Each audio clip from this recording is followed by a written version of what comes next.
মিলাদুন নবী সাল্লাল্লাহু আলাইহি ওয়াসাল্লাম উপলক্ষে নবীর আগমনে খুশি হওয়া ইমানদারের কাজ। নবীর শুভ আগমনে বেজার হওয়া এটা ইবলিসের কাজ।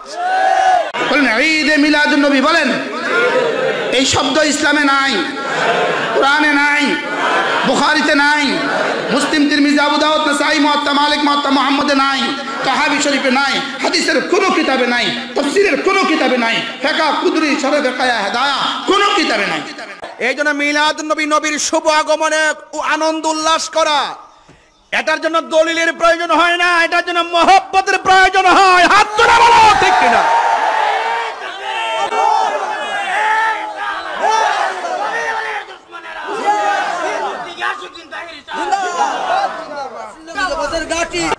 আমার ভাইয়ারা, আমি কি বুঝাইতে পারছি? যাদের ভালো লাগে না ওরা কাঁথা মুড়ায় ঘুমাই থাকুক, আমরার ভালো লাগে আমরা বাপের টাকা খরচ করবো, মাথার গাম পায়া ফেলামো, রৌদ্রে পুরমু, আগুনে জ্বলমো, দরকার হয় একদম নবীর মহব্বতে রৌদ্রে পুড়তে পুড়তে জ্বলে যাব, তারপরে ইয়া নবী সালাম আলাইকা রাজপথে বলবই।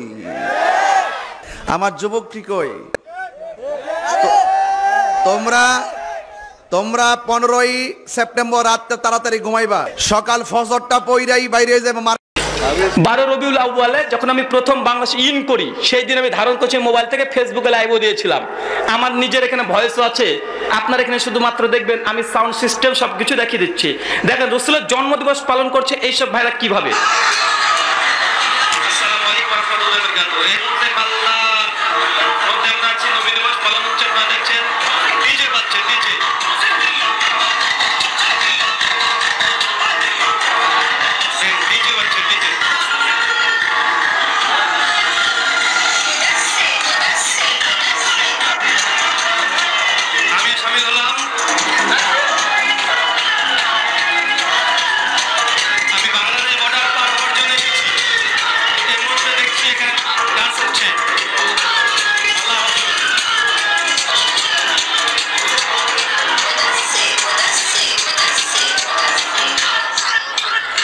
নাউজুবিল্লাহ মিন জালিক। আমি এখানে 14 মিনিট ছিলাম, সম্পূর্ণ ভিডিওটা রেকর্ড করেছি। ভাই এটা কি? এটা নবী দিবস? ডিজে ডিজে কি বাজছে? ডিজে হিন্দি সিনেমা ভাই, এটা অন্য কোনো জায়গা থেকে ধারণ করা নয়, এটা আমার ফেসবুক থেকে লাইভ আমি নিজে করেছি, প্রমাণিত সত্য কথা, নিজে দেখেছি যে বিশ্বনবী জন্মদিবস পালন করছে। মদখোর মাতাল অধিকাংশ সাক্ষাৎকার নিয়েছি, ভিডিওটা আমার ফেসবুক থেকে দেখে নেবেন। অধিকাংশ লোকের মুখে তাদের মদের গন্ধ পর্যন্ত ছিল। কেন? হয়তো কালকে রাত্রে আগে মদ খেয়েছিল, ঘুম থেকে উঠে চলে এসেছে, ঢেকুর তুললে মুখে মদের গন্ধ বের হবে। এরকম লোক অধিকাংশ, তারা এই কাজ করছে। আর নবী দিবসে ডিজে বাজিয়ে তারা গান, নাচ গান, ডান্স করছে। এটা ধর্ম? হিন্দুদের রথযাত্রাতে এরকম হয় না, যেগুলো তারা আজকে এই ধরনের কর্মকাণ্ড করছে। আল্লাহ সুবহানাহু ওয়া তাআলা এইসব জাহেল পণ্ডিত থেকে মুসলিম উম্মাহকে হেফাজত করুক, সকলে বলি আল্লাহুম্মা আমিন। মহান সত্য আল্লাহর কাছে দোয়া এই প্রার্থনা, আল্লাহ সুবহানাহু ওয়া তাআলা যারা পবিত্র কোরআন এবং সহিহ সুন্নাহ থেকে মানুষকে বিমুখ করছে, পবিত্র কোরআন এবং সহিহ সুন্নাহর সঙ্গে যারা শত্রুতা পোষণ করে মাযহাবী গোলামির কারণে এইসব অধিকাংশ ক্ষেত্রে পবিত্র কোরআন সুন্নাহকে থেকে মানুষকে দূরে রাখছে, এইসব ব্যক্তিকে আল্লাহ হিদায়াত করে, সকলে বলি আল্লাহুম্মা আমিন। যাই হোক ভাই, আলোচনা শেষ না, যদি আলোচনা শেষ হয় আমরা উঠে চলে যাচ্ছি। এখন আলোচনা আছে প্রশ্ন উত্তর। কেউ যদি এই সময়তে যদি মনে করেন যে আমি যে তথ্যগুলো বলেছি, কথাগুলো বলেছি মিথ্যা, এখনই সরাসরি প্রশ্ন করতে পারেন, কোনো আপত্তি নাই। যদি বসতে চান এখনই এখানে বসেন। জি, প্রশ্ন করেন। আর বিশেষ ঘোষণা আরেকটা, যে আমার এই বিষয়ে একটা তাকলিদ, বিভ্রান্তি নিরসন প্রসঙ্গে একটা আলাদা বই আছে, স্টেজে আছে, বইটা নিয়ে যেতে পারেন। আরেকটা বই আছে আহলে হাদিস হানাফি মাযহাব ইখতিলাফ নিরসন, এই বইটাই নিয়ে যেতে পারেন। 3টে বই আছে, ইন টোটাল 200 টাকা দাম। আপনারা বই 3টে নিয়ে যেতে পারেন, ইনশাআল্লাহ অধিকাংশ জবাব এখান থেকে পেয়ে যাবেন। যেটা বর্তমানে আমাদের ফিতনার মধ্যে আমরা জর্জরিত আছি, ইনশাআল্লাহ জবাব ভিত্তিক বই নিয়ে যেতে পারেন। জি, আসসালামু আলাইকুম। ওয়ালাইকুম আসসালাম। বিবাহিত জেনাকারীর শাস্তি হচ্ছে কোমর পর্যন্ত মাটিতে পুঁতে পাথর মেরে মেরে মেরে ফেলতে হবে। অবিবাহিত জেনাকারীকে 100 বেকরা। আপনার প্রশ্নটা মাইকেই পড়েন। একটা মাইক দেন তো ভাই। ভাই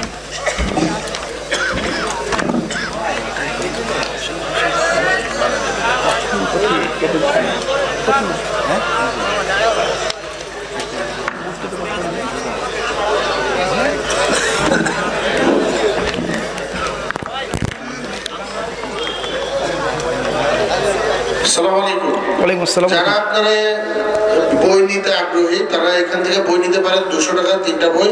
ভাই এখন না, আবার গাড়ি থেকে আপনারা জোগাড় করতে পারেন। তো আমরা প্রশ্ন উত্তর আগে শেষ হবে, অনুষ্ঠানের শেষে আপনি ওই দিকে চলে যাবেন কোনায়, শৃঙ্খলাবদ্ধভাবে নেবেন। তো প্রথম আমি প্রশ্ন করছি মূর্তি পূজা সম্বন্ধে। হিন্দুরা যে মূর্তি পূজা করে এই ব্যাপারে বিভিন্ন ধরনের মতামত পাওয়া যায়, তো আপনার মতামতটা আপনার গবেষণার আলোকে বলবেন। ওয়ালাইকুম আসসালাম রাহমাতুল্লাহি ওয়া বারাকাতুহু। একবার প্রশ্ন করেছেন যে হিন্দু ভাইরা যে মূর্তি পূজা করে এটা কতটা যুক্তিযুক্ত, কতটা ধর্মগ্রন্থের আলোকে। ভাই এই কথা আমিও বলি, আমাদের মুসলিমদের দুর্গা পূজা আর হিন্দুদের দুর্গা পুজো দুটোই সমান। হিন্দুরা দুর্গা পুজো শুধু একটা মেয়ে মানুষ দরগায় আছে বাবা, হিন্দুরা মায়ের উপাসনা করে আর মুসলিমরা করে বাবা, মানে পীর বাবা। হিন্দুরা হচ্ছে দুর্গা মা, লক্ষ্মী মা, কালী মা, সরস্বতী, ভগবতী সব মা। আর মুসলমানরা কি করে বাবা? সব বাবা, খাজা বাবা, গাজা বাবা, ন্যাংটা বাবা, দড়ি বাবা, আদা বাবা, কি যে বাবা রে ভাই, কত বাবা আছে আপনাদের বাংলাদেশে। আগুন বাবা, ঢেঁড়স, মানে কত রকমের বাবা রে ভাই। তো হিন্দু ভাইদের ধর্মগ্রন্থের আলোকে মূর্তি পূজা, ভাই এই প্রসঙ্গে যদি আলোচনা করতে চাই কয়েক ঘন্টার বিষয়, তো মনে রাখবেন হিন্দু ভাইদের ধর্মগ্রন্থে মূর্তি পূজা করতে হবে এমন কোনো মন্ত্র নাই। বরং এই কথা আছে মূর্তি পূজা করলেই নরকে যাবে। কোথায়? নরকে যাবে। কয়েকটা প্রমাণ দিয়ে, যেহেতু প্রশ্নোত্তর পর্ব, পরিষ্কার শ্রীমদ্ ভাগবত গীতা অধ্যায় নম্বর 7 শ্লোক নম্বর 20 পরিষ্কার ভাই সেখানে লেখা আছে, ইয়া ওপি অন্য দেবতা ভক্তি যে জানন্তে শ্রদ্ধানিতাতে ওপি মম কন্তে যে জানন্তে অবাদি পূর্বকম, ইয়া ওপি অন্য দেবতা ভক্তি যে জানন্তে শ্রদ্ধানিতা। হে ওপি, হে অর্জুন, যারা ঈশ্বরকে বাদ দিয়ে অন্য দেবতার পুজো করে, তে ওপি মম কন্তে যে জানন্তে অবাদি পূর্বকম, এই ব্যক্তি কখনোই স্বর্গরাজ্যে প্রবেশ করতে পারবে না। শ্রীমদ্ ভাগবত গীতা অধ্যায় নম্বর 9 মন্ত্র নম্বর 23 আর 24, মন্ত্র 2 শ্রীমদ্ ভাগবত গীতা অধ্যায় নম্বর 7 শ্লোক নম্বর 20, কামো নস্তে তগনাহ প্রপদান্তে নদবাতাহ তাম তাম নমস্তে প্রগতি নিয়তশা। ভাবছেন ঠাকুর না মৌলভী সাহেব আসলো রে বাবা, ভাবে একটু আগে মৌলভী সাহেব হলে আপনার ঠাকুর হয়ে গেল কি ব্যাপার। কামো নস্তে নস্তে তগনাহ প্রপদান্তে নদবাতাহ তাম তাম নমস্তে প্রগতি নিয়তশা। যাদের বিচার বুদ্ধি কে নিচে জাগতিক আকাঙ্ক্ষা, এইসব ব্যক্তিরা ঈশ্বরকে বাদ দিয়ে অন্য পৃথিবীর জিনিসকে তৈরি করে মাটি দিয়ে নির্মাণ করে তারা মূর্তি পূজা করে। কারা? যারা অজ্ঞ মূর্খ তারা। বা কে বলছে? আমি বলছি। শ্রীমদ্ ভাগবত গীতা অধ্যায় নম্বর 7 শ্লোক নাম্বার 20, যজুর্বেদ অধ্যায় নম্বর 40 মন্ত্র নম্বর 9 পরিষ্কার সেখানে লিখছেন, আন্ধাত্মা প্রবিশন্তি সম্ভূতিমুপাসতে ততবৈ এবতমৌষ্যং ভূতম নম্রতা। আন্ধাত্মা মানে অন্ধকার, প্রবিশান্তি মানে প্রবেশ করেছে, আসম্মতি যারা প্রকৃতির জিনিস দিয়ে মূর্তি তৈরি করে উপাসনা করে, মূর্তি পূজা করে, তারা কোথায় যাবে? আন্ধাত্মা প্রবিশান্তি সম্ভূতিমুপাসতে ততবৈ এবতমৌষ্যং ভূতম নম্রতা, তারা অবশ্যই নরকে প্রবেশ করবে। তো ভাই হিন্দু ধর্মগ্রন্থের আলোকে মূর্তি পূজা নিষিদ্ধ, হারাম। যেমন কবর পূজা আর মূর্তি পূজা দুটোই সমান। আসলে বিষয়টি স্পষ্ট হয়েছে। ভাই আমরা একটু বসে এইভাবে মজলিসের অসম্মান হচ্ছে, আমরা একটু বসে, আমরা যাবো, আমরা বক্তাদেরকে নিয়ে এসেছি ভারত থেকে, আর পাবেন না। বসেন।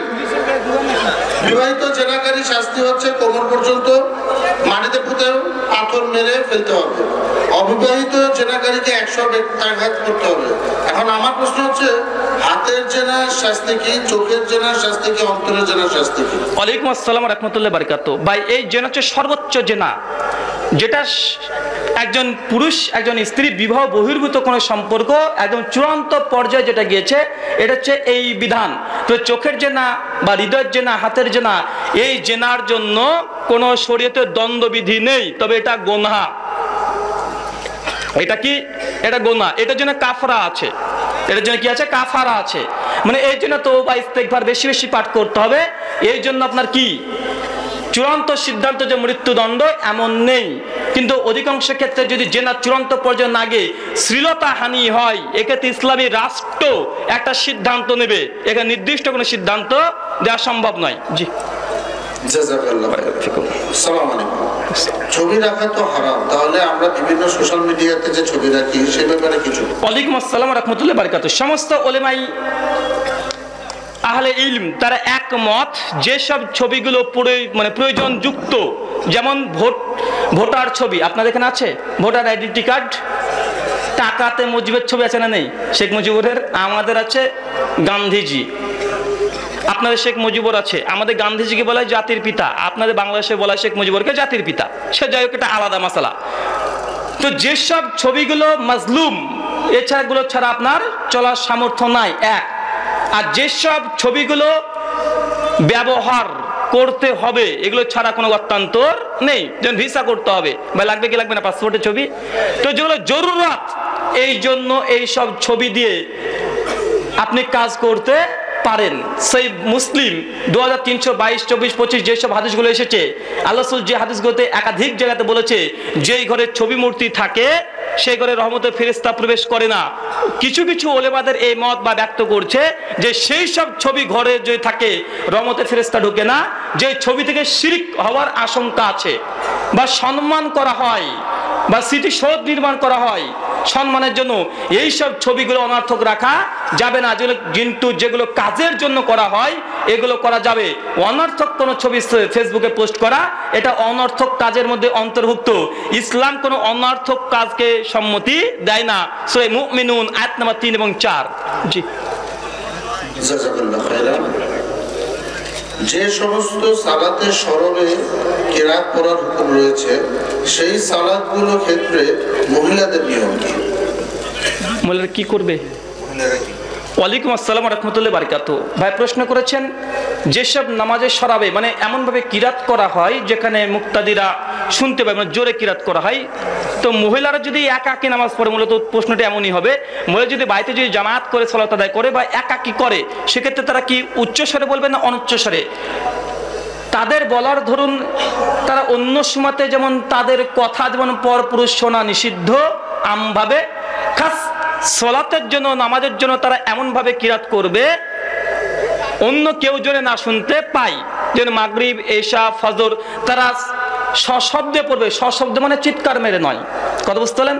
পড়া হয় টোটালে 4 ধরনের। কয় ধরনের? 4 ধরনের। একটা বই আছে, পেপার পড়ছেন, চোখ দিয়ে পড়ে চলেছেন, মুখও লড়ছে না, ঠোঁটও লড়ছে না, ভাই পড়া হয় কি হয় না? 1 ধরনের। 2 ধরনের পড়া, চোখ দিয়ে দেখছেন, জিহ্বা লড়ছে কিন্তু আওয়াজ হবে না।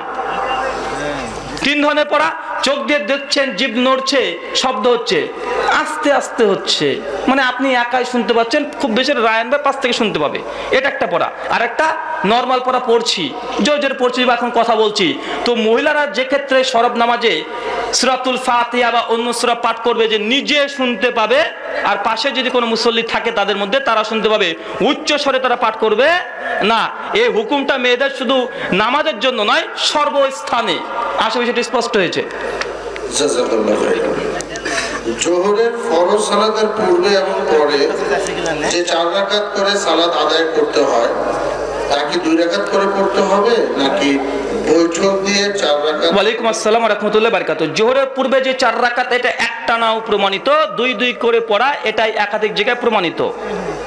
তাই আপনি দুটো মতকে প্রাধান্য দিতে পারেন। বিশেষ করে এই বিষয়ে বিস্তারিত জানার জন্য আব্দুল হামিদ ফাইজি হাফিজাহুল্লাহ একটা বই আছে সালাতে মুবাসসির, জোহরের সালাতের রাকাত সংখ্যা অধ্যায়ে চলে যাবেন, ইনশাআল্লাহ বিস্তারিত তিনি এই বিষয়টা ফিকহি ভাবে এবং হাদিসের দিক থেকে তিনি আলোচনা করেছেন। বইটা বিস্তারিত দলিল ভিত্তিক দেখতে পারেন। জি, সম্পূরক প্রশ্ন। জুমার দিন জোহরের ফরজ 2 রাকাত সালাতের পূর্বে এবং পরে যে সালাত আদায় করতে হয় তা পড়ার নিয়মটা জানতে চাই। জোহরের পূর্বে, জুমার দিন, জুম্মার আগে যদি কেউ মসজিদে ঢোকে সে সময় কত রাকাত সালাত আদায় করবে? জি, জুম্মার আগে মসজিদে প্রবেশ করে 2 রাকাত আপনাকে প্রথমে পড়তেই হবে। সহিহ বুখারী 440 নম্বর হাদিস। ইমাম সাহেব যদি খুতবাও দেয় তবু আপনাকে 2 রাকাত পড়েই বসতে হবে। যদি ইমাম সাহেবকে দেখছেন একামত পড়ে গেছে তখনই মাপ আছে, কথা বুঝতে পারেননি? জুম্মার দিনে মসজিদে যখনই প্রবেশ করবেন 2 রাকাত সালাত আদায় করে আপনাকে তারপরে বসতে হবে। জুমা না, যে কোনো নামাজে এই হুকুম ততক্ষণ চলবে যতক্ষণ না ইকামত পড়ছে ফরজ নামাজের, ততক্ষণ আপনাকে 2 রাকাত আদায় করতে হবে, আপনি বাধ্য। 2 নম্বর প্রশ্ন, জুমার আগে কত রাকাত নামাজ পড়বেন? জুমার আগে মসজিদে প্রবেশ করে ইমাম সাহেব যতক্ষণ মিম্বারে না উঠছে ততক্ষণ পর্যন্ত দুরাকাত দুরাকাত দুরাকাত দুরাকাত করে যত ইচ্ছা তত পড়েন, যত সময় আছে তত পড়েন, আপত্তি নাই। জুমার পরে ইমাম সাহেবের সঙ্গে নামাজ পড়ার পরে 4 রাকাত জোহর, আর যদি বাইতে পড়েন সেই মুসলিমের হাদিস জোহর অধ্যায়ের যে 2 রাকাত, বাইতে বললে 2 রাকাত, আর যদি জামাতে মসজিদের সঙ্গে আদায় করে নেন জামাতের পরে তাহলে 4 রাকাত, এটাই প্রমাণিত। জি একটি প্রশ্ন আমরা প্রত্যেকটা মাহফিলে এর উত্তর দিয়ে থাকি, তো সংক্ষেপে সম্মিলিত মুনাজাতের ব্যাপারে সংক্ষেপে আপনি আপনার মতামত। সম্মিলিত মুনাজাত তো বড় ফিতনা রে ভাই, এটা সংক্ষিপ্ত হয় নাকি? সম্মিলিত মুনাজাত, প্রথম কথা ভাই, সম্মিলিত মুনাজাত প্রসঙ্গে যদি কথা বলতেই হয় তো সংক্ষিপ্ত আর কে বলি? বইটার নাম জুম করেন ভাই, বইটার নাম হানাফি কিল্লা, মুফতি নাসিরউদ্দিন চাঁদপুরি, এটা হচ্ছে 2য় খণ্ড, পৃষ্ঠা নাম্বার 163, লাইন নাম্বার 1 থেকে 5।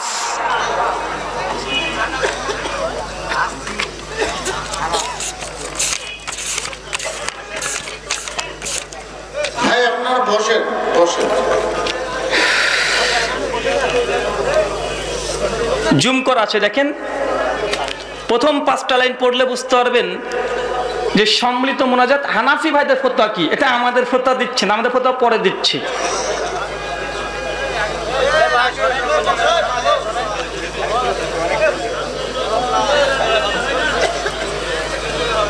আচ্ছা এবার পড়ে আমি দেখেন কি লিখছে। হ্যাঁ, একথা অবশ্যই স্মরণীয় যে 5 ওয়াক্ত নামাজের পর প্রচলিত পদ্ধতিতে পাবন্দি সহকারে হাত তুলে দোয়া করার প্রমাণ কোনো হাদিসে নেই। কি বুঝলেন ভাই? মনোযোগ নাই। আবার দেখেন পড়ছি কি লিখছে দেখেন। হ্যাঁ, একথা অবশ্যই স্মরণীয় যে 5 ওয়াক্ত নামাজের পর প্রচলিত পদ্ধতিতে পাবন্দি সহকারে হাত তুলে দোয়া করার প্রমাণে কোনো হাদিস নাই। কে বলেছে ভাই? আমি বলেছি। হানাফি ভাইরা বলছে, দেবন্দি উলামা নাসিরউদ্দিন চাঁদপুরি, তিনি বলছেন যে 5 ওয়াক্ত নামাজের শেষে হাত তুলে মুনাজাত প্রচলিত পদ্ধতিতে যেটা করা হয় এর পক্ষে কোনো হাদিস নাই। তারপরে কথা দেখেন কি সুন্দর লিখেছে। তাই কেউ যদি পাবন্দি সহ করাকে বিদআত বলে তাহলে বোধহয় ভুল হবে না। তাহলে কি হবে না? বোধহয় ভুল হবে না, মানে ঘুরে নাক ধরছে রে ভাই। তবে হানাফি ভাইদের ফতোয়া তারা লিখে রেখেছে যে 5 ওয়াক্ত নামাজের শেষে হাত তুলে মুনাজাত করাটা কোরআন হাদিস দ্বারা প্রমাণিত নয়। আর এটাকে কেউ যদি বিদআত বলে মনে হয় ভুল হবে না। তো ভাই তারা বিদআত বললো কি বললো না? বিদআত তো বলে দিল। তো ভাই আমরা এই জন্যই বলি ভাই হাত তুলে মুনাজাত ফরজ নামাজের শেষে এটা বিদআত কেন? কোরআন হাদিস থেকে প্রমাণিত নয়।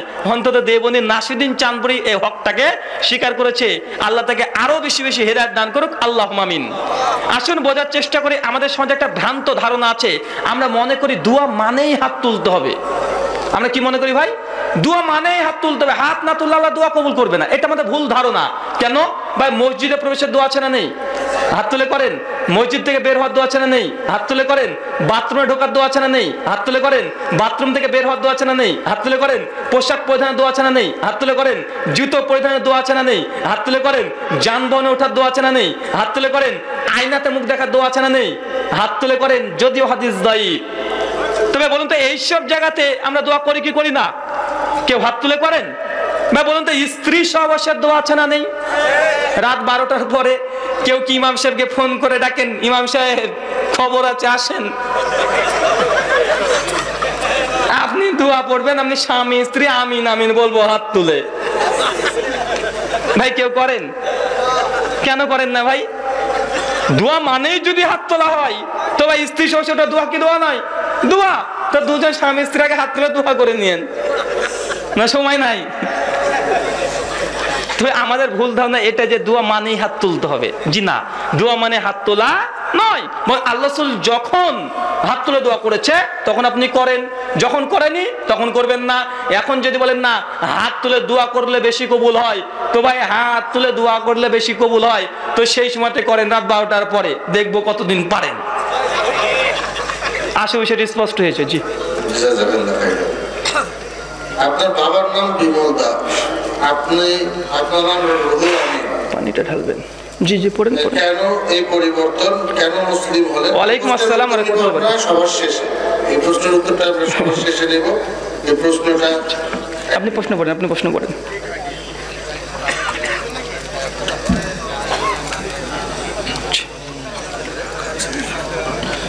এই প্রশ্নের উত্তর আমরা সবার শেষে নেব। কোন কোন বিশিষ্ট আলেম বলছেন ছোটখাটো সুন্নাহ না মেনে চললে সমস্যা নেই, বুকের খাতিরে বুকে হাত বাঁধলেও চলবে, নাভির নিচে হাত বাঁধলেও চলবে। ওয়ালাইকুম আসসালাম রাহমাতুল্লাহি ওয়া বারাকাতুহু। ভাই প্রশ্ন করেছেন গুরুত্বপূর্ণ প্রশ্ন। কিছু কিছু ওলেমা বলছে যে ছোটখাটো সুন্নাত এগুলো না মানলেও চলে, কেউ নাভির নিচে কেউ বুকের উপরে, এগুলো দেখা উচিত নয় ঐক্যের খাতিরে। তো ভাই যারা এই ঐক্যের দাবি করে তারা একটা কথাও বলে ইখতিলাফ রহমত স্বরূপ, একটা হাদিস, জাল হাদিস বলে কি বলে না ভাই, বলে কি বলে না যে ওলেমাদের ইখতিলাফ রহমত। তো ভাই ওলেমাদের ইখতিলাফ যদি রহমত হয় তোমার ঐক্য করতে যান কে? কথা বুঝাতে পারিনি। ওরাই হাদিস বলছে ইখতিলাফ মতনৈক্য মতপার্থক্য এগুলো রহমত স্বরূপ, তো এগুলো মেনে নেন। তারাই বলে হাদিস প্রথমে, তারপরে ঐক্যর কথা বলে। তো ভাই ঐক্য যে ইখতিলাফ যদি মতপার্থক্য যদি রহমত হয় তো ঐক্য করার আপনার দরকার কি? আর যারা বলছে রাসূলের সুন্নাহ ছোটখাটো, নাভির নিচে হোক আর বুকের ওপরে হোক, এগুলো মানা যে কোনো একটা আমল করতে পারে, তো ভাই আমরা বলে আপনি করেন, আপত্তি নাই। কিন্তু সেই সময়তে আপনি একটাকে অস্বীকার করেন, কি ব্যাপার? আপনি বলছেন যে রফলের দিন করলেও নামাজ হবে, না করলেও হবে। তো ভাই ভোলার মসজিদ আমরা কি ভাঙতে গেছিলাম না আপনারা ভেঙেছিলেন? বলেন ভাই, ভোলার মসজিদে আগুন কারা ধরিয়েছিল? তারা ধরিয়েছিল। আমাদের প্রতি অভিযোগ কেন? বিশেষ করে আহলুল হাদিস সমাজে আমরা ইখতিলাফি মাসালগুলোকে 5 পয়সা আমরা দাম দিতে চাই না। যার আকীদা সঠিক তার জন্য আমাদের মসজিদ উন্মুক্ত থাকে কি থাকে না? মসজিদের মিম্বারে আমরা তাদেরকে জায়গা দিই কি দিই না? স্টেজ পর্যন্ত তাদেরকে নিয়ে আসি কি নিয়ে আসি না ভাই? অবশ্যই নিয়ে আসি ভাই। এমন কোন মসজিদ দেখেছেন আহলুল হাদিস মসজিদে কোন হানাফি ভাইরা নামাজ পড়তে এসেছে তাকে আমরা মেরে মসজিদ থেকে বের করে দিয়েছি? ভাই এমন কোন ব্যক্তিকে দেখেছেন? কিন্তু আপনাকে কয়েক হাজার মসজিদ দেখাবো যে আহলুল হাদিস ছেলেদেরকে মসজিদ থেকে মেরে বের করে দিয়েছে। তো ভাই এখানে ঐক্য হওয়ার যে কথা বলছেন, তো আহলে হাদিসকে আগে কান ধরে টেনে নিয়ে যাচ্ছেন কেন ভাই? আমরা তো ঐক্যর জন্য আমরা বলছি যে ভাই তোমরা যেটা করছো করো, আমাদেরকে আমাদের আমলটা করতে দাও। তোমরা তো সেটা করতে দিচ্ছ না। ইংরেজের দালাল, ইহুদির দালাল, খ্রিস্টানদের দালাল, কত কি রকমের টিটকিরি মারা হচ্ছে, মসজিদ বন্ধ দখল করে মসজিদে আগুন দিয়ে পুড়ে দিচ্ছে। তো ভাই এটা আমাদেরকে পরামর্শ কেন? তাদেরকে দেন। যারা আমাদের উপরে অত্যাচার করছে তাদেরকে কেউ দেন। ভাই আমরা মাজলুম, আবার আমাদেরকে বলছে এটা। ভাই আমরা কি আপনার পর সন্তান নাকি? ওটা আপন নাকি? এমন ভাবে তারা দেখাচ্ছে, মানে যখনই ঐক্যর কথা বলে তখন আহলে হাদিসকে চাপা দিয়েই, মানে আহলে হাদিস তারা কম্প্রোমাইজ করবে, ওরা কম্প্রোমাইজ করতে রাজি না। কথা বুঝতে পারছেন? কম্প্রোমাইজ কাদেরকে করতে বলছে? আমাদেরকেই। তবে ওদেরকেও কম্প্রোমাইজ করতে বলেন রে ভাই। আর মনে রাখবেন যারা বলছে রাসূলের সুন্নাত ছোটখাটো, এটা আকীদাগত বিভ্রান্ত। এই পোকাটা আগে বের করতে হবে। বিশ্বনবীর কোন সুন্নাত ছোটখাটো নয়। কেন? সুনান আবু দাউদ কিতাবুস সালাত 755 নম্বর হাদিসে 56 নম্বর হাদিস পড়েন। আব্দুল ইবনে মাসউদ রাদিয়াল্লাহু তাআলা আনহু বলছে যে আল্লাহ রাসূলের সঙ্গে আমি একদিন সালাত আদায় করছিলাম, ডান হাতের উপরে বাম হাত বেঁধেছি। কোন হাতের উপরে কোন হাত ভাই? বলেন। ডান হাতের উপরে বাম হাত। কে? আব্দুল ইবনে মাসউদ। সুনান আবু দাউদ 755-56 নম্বর হাদিস দেখেন। আর আল্লাহ রাসূল নামাজরত অবস্থাতেই আব্দুল ইবনে মাসউদের হাতটাকে টেনে নিয়ে বাম হাতে পরে ডান হাত করে দিল। বা কখন? নামাজরত অবস্থায়। তো ভাই রাসূলের সুন্নাত যদি ছোটখাটো হয়, রাসূল এক কাজ করতেন, সালাম ফেরাতেন, তারপরে বলতে আব্দুল ইবনে মাসউদ তুমি ডান হাতে পরে ডান হাত বাম হাত মেরেছো কেন? আরে বাম হাতে পরে ডান হাত বাঁধতে হবে। আর রাসূল এই কাজ করেনি। নামাজরত অবস্থাতে ডান হাতের উপরে বাম হাত ছিল, বাম হাতে পরে ডান হাত করে দিয়েছে। ভাই ছোটখাটো সুন্নাত যদি হয়েও থাকে, বিশ্বনবী ছাড় দেয়নি, আমরাও ছাড় দেব না। আল্লাহ রাসূল যদি সেদিন যদি ছাড় দিতেন যে না বাম হাতে পরে ডান হাতে সালাত হয়, বাম হাতে পরে ডান হাতে হয়, আল্লাহ রাসূল নিজে তাকে কোনো ছাড় দেয়নি। বা আমরা তার উম্মত, আমরা দিই কিভাবে? বিশ্বনবী কোন সুন্নাত ছোটখাটো নয়। পবিত্র কোরআন সূরা নাজম 53 আয়াত নম্বর 3 এবং 4, ওয়া মা ইয়ানতিকু আনিল হাওয়া ইন হুয়া ইল্লা ওয়াহয়ু ইউহা, যে বিশ্বনবী নিজের তরফ থেকে কোন কথাই তিনি বলেন না যেটা তিনি আল্লাহর পক্ষ থেকে আসে সেটা মানুষের সামনে প্রকাশ করে। তো ভাই এই আকীদা সঠিক নয় যে বিশ্বনবীর কোন আমলকে, কোন সুন্নাতকে কোন ব্যক্তি কোন ছোটখাটো বলতে পারে না। আশা বিষয়টি স্পষ্ট হয়েছে। জাযাকাল্লাহু খাইরান। অনেকেই বলে মুসলিম পরিচয় দিলেই হবে, এ ব্যাপারে আপনার জবাব চাই। জি, এটা তো ক্যান্সার। তারপর আমাদের মধ্যে এটা হচ্ছে ঘরের মধ্যে সাপ, তারপর খরিস ড্যাপা সাপ, খুব ছটপট ছটপট করে। তো ভাই প্রথম কথা মনে রাখবেন যে আমরা মুসলিম, এটা কোনো ইখতিলাফ আছে? তো আমরা মুসলিম, কোনো দ্বিমত নেই, মুসলিম বলেন, কোনো আপত্তি নেই। কিন্তু কোন ব্যক্তি যদি এ দাবি করে যে মুসলিম, এই পরিচয় দিতে হবে, আহলে হাদিস, এ পরিচয় দেওয়া জায়েজ নয়, যাবে না, তার সঙ্গে আমি বিরোধিতা করি। বা আপনাদের মধ্যে কেউ আছে যে মুসলিমই বলতে হবে, আহলে হাদিস পরিচয় দেওয়া যাবে না? যদি থাকেন একটু ওঠেন তো ভাই। আরে ভাই মারবো না, অনেক দূরে আছি। কেউ আছেন কি ভাই? যদি থাকেন একটু হাত তোলেন যে আপনারা মনে করেন যে না ভাই রুহুল আমিন ভাই মুসলিম পরিচয় দেওয়া উচিত, আহলে হাদিস পরিচয় দেওয়া ঠিক নয় বা জায়েজ নয়। কেউ আছেন কি? নাই। আরে ভাই অত চিন্তা ভাবনা করবো, যে থাকেন আপনি বসেন, যদি হাত তুলেন একবার শুধু, আছেন কি আছেন নাই? আলহামদুলিল্লাহ, ক্যান্সার মুক্ত দেশ। তো ভাই একটা মানুষ এমনি দাঁড়ান তো ভাই, ভাই আপনি দাঁড়ান তো ভাই। আপনার নাম কি ভাই? জোরে বলেন। এই ভাইয়ের নাম কি ভাই? হাসান। তো যারা বলছে যে আমাদের নাম কেবলমাত্র মুসলিম, মুসলিম নামে পরিচয় দিতে হবে, ওই ভাইয়ের নাম কি? হাসান। তার মানে বুঝতে পারছেন, আল্লাহ বলছে বিয়ান্না মুসলিমুন, তোমরা বলো, সাক্ষী দাও তোমরা মুসলিম। সূরা ইমরান আয়াত 64, সূরা হাজ 78 নম্বর আয়াতে বলছে যে আল্লাহ আমাদের নাম রেখেছে মুসলিম। সূরা ইমরান আয়াত 2 আল্লাহ বলছে তোমরা মুসলিম না হয় মৃত্যুবরণ করো না। তবে আমরা প্রত্যেকটা মানুষের একটা আলাদা আলাদা নাম আছে না নেই? আপনার মা কোন নামে আপনাকে ডাকে, মুসলিম নামে না হাসান নামে? তো ভাই আল্লাহ যে বললো যে তোমাকে যে নামে ডেকেছি সেই নামে তুমি ডাকো, সেই দিয়ে তোমার নাম, তারপর আমরা নতুন নতুন নাম রাখি কেন? তো আল্লাহর নামে কি আমরা বেশি পরিচয় দিই না বাপ মার দেওয়া নামে বেশি পরিচয় দিই ভাই?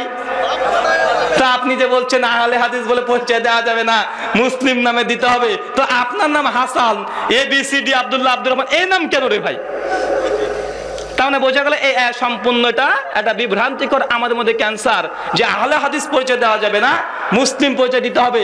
ভাই মুসলিম এটা একটা নাম, আহলে হাদিস একটা বৈশিষ্ট্য, সিফাতি নাম। যে কোনো জিনিসের সিফাতি নাম আছে না নেই?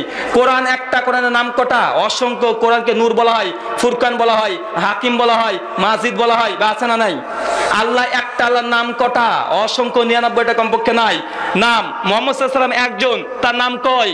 অনেকগুলো, মোহাম্মদ, আহমদ, আল মাহি, আল আকিব, বা আছে না নেই? অসংখ্য নাম। তো কোরআন যেমন একটা নাম অসংখ্য, আল্লাহ একটা নাম অসংখ্য, নবী একটা নাম অসংখ্য, ঠিক মুসলিম এদের একটা বৈশিষ্ট্যগত নাম থাকবে, এটাই স্বাভাবিক। তো ভাই ইমাম বুখারী, মুসলিম, আবু দাউদ এরা কি কম বুঝতেন নাকি? ইমাম বুখারী তাইফে মানসুরা প্রসঙ্গে তার উস্তাদ আলী ইবনুল মাদিনীর কোন নকল করেছে, তিনি বলছেন যে জান্নাতে একটা দল হবে, যে দলকে আল্লাহ সাহায্য করবে, এই দলের পরিচয় কি? আলী ইবনুল মাদিনী বলছে হুম আহলুল হাদিস, তারা আহলুল হাদিস। আর এটাই এমন কিছু দূরে যাওয়ার দরকার নেই, সুনান তিরমিজি খোলেন, হাদিস নাম্বার 2192 এবং 2229, কিতাবুল ফিতান, দুবার এসেছে হাদিসটা। সুনান তিরমিজিতে দুবার এসেছে হুম আহলুল হাদিস, কথাটা মজুদই আছে।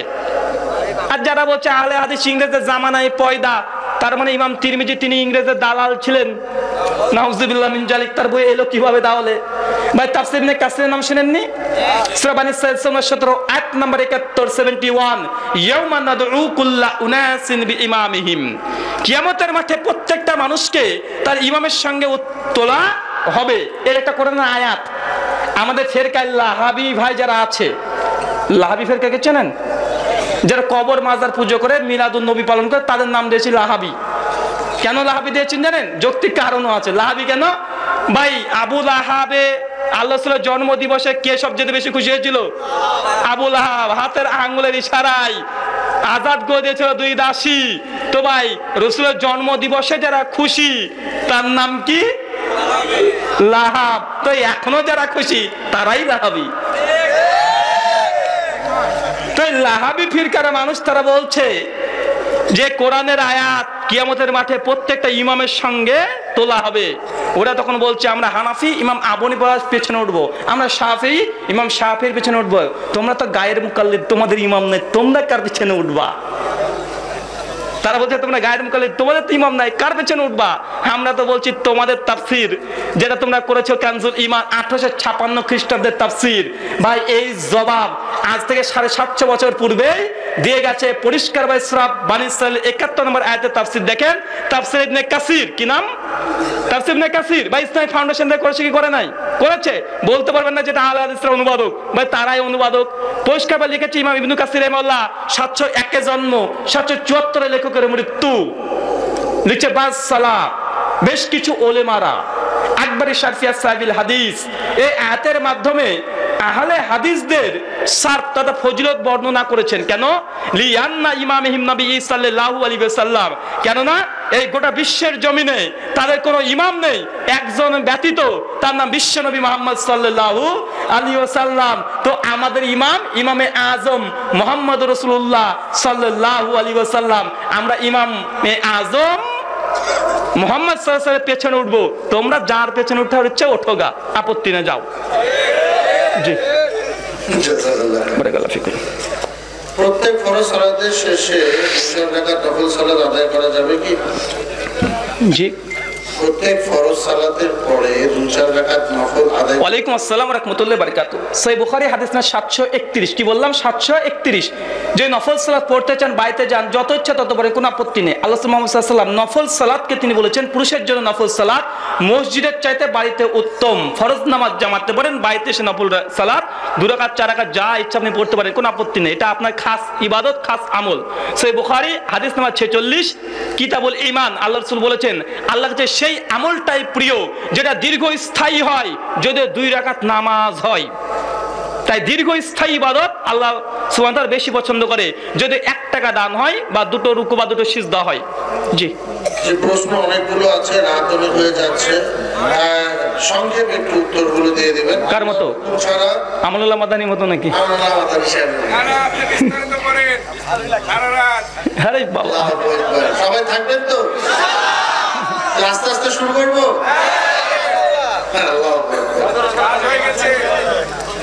আল্লাহর হুকুম ছাড়া একটি গাছের পাতা নড়ে না, কথাটাই কি এইভাবে বলা যাবে? আল্লাহর হুকুম নাই সারা, আল্লাহর হুকুম ছাড়া গাছের পাতা নড়ে না, এটা একটা প্রবাদ আছে। আল্লাহর হুকুম ছাড়া গাছের পাতা নড়ে না। প্রথম কথা, তাকদীরের বিষয়ে অনেকগুলো ধারণা আছে বলে এই প্রশ্নটা আমাদের করা হয়। প্রথমে তাকদীর প্রসঙ্গটা ক্লিয়ার করে দিলে ইনশাআল্লাহ এই প্রসঙ্গে যতগুলো উত্তর আছে বা প্রশ্ন মানুষের মনে জাগে সবগুলো কেটে যাবে। এই প্রশ্নগুলো একটা কারণে আসে। কোন কারণে জানেন? মানুষ চিন্তা করে আগে থেকে যে আল্লাহ তো আমাদের ভাগ্য লিখে দিয়েছেন, তখন আমরা যদি চুরি করি, আমি যদি ডাকাতি করি, আমি যদি নামাজ না পড়ি, আমি যদি কাউকে হত্যা করি, তো আল্লাহ আমার ভাগ্যে লিখে রেখেছে, এই জন্য তো আমি করছি, তা আমার দোষ হবে কেন?